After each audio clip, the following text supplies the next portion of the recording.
In this video, you're going to learn how to deploy a Node.js application using a popular cloud hosting provider called Heroku. So if you think about a simple ExpressJS project, there are lots of dependencies that need to be installed in order for your application to run. So it's not just as simple as copying some JavaScript files to a server. You actually need to get all of your Node modules installed and also have some sort of web server that will actually serve requests to your website. So luckily Heroku does all of that for you, so it provides the service to host Node.js and other apps for free as long as you can work with a couple of limitations, which should be fine for any projects that you're working on whilst you're developing your portfolio.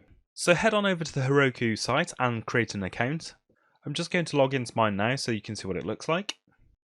So in your dashboard you can actually create apps directly from here, but we still need to get our code from our local computer up onto Heroku. And we do this using a tool that they provide called the Heroku CLI. So the CLI basically comes as a tool that you can download depending on what operating system you're working on. So go ahead and get the installer for your particular system and then head on over to your command line. Once you've got the Heroku CLI installed, you need to log in on the command line so that it knows which account you're working with.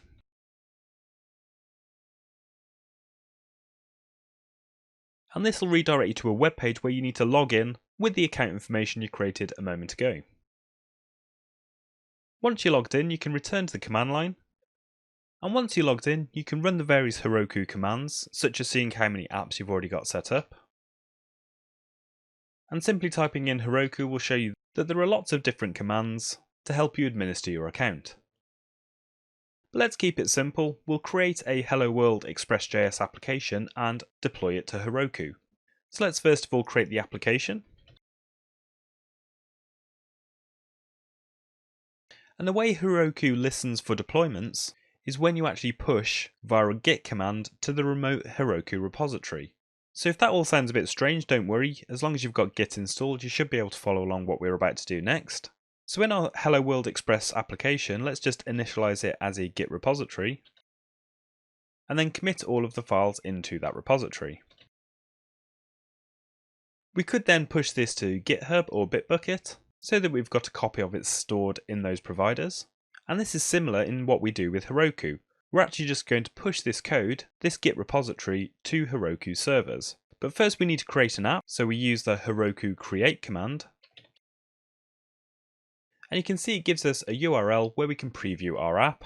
But first we need to push the code to the Heroku server. And we do that simply by saying git push Heroku master.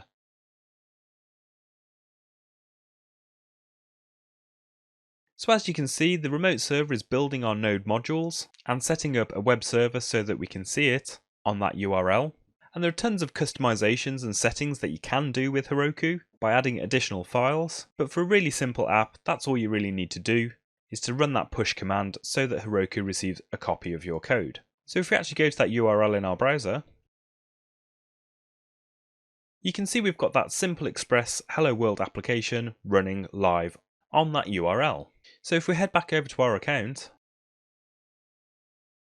you can see we've now got our project within our list of apps in our dashboard. And if we click into that, there are many additional settings that we can configure inside of the Heroku admin panel. And there are some useful things within the settings section, such as setting up your own custom domain so that instead of using the Heroku URL, you can point a domain that you've purchased elsewhere to your application.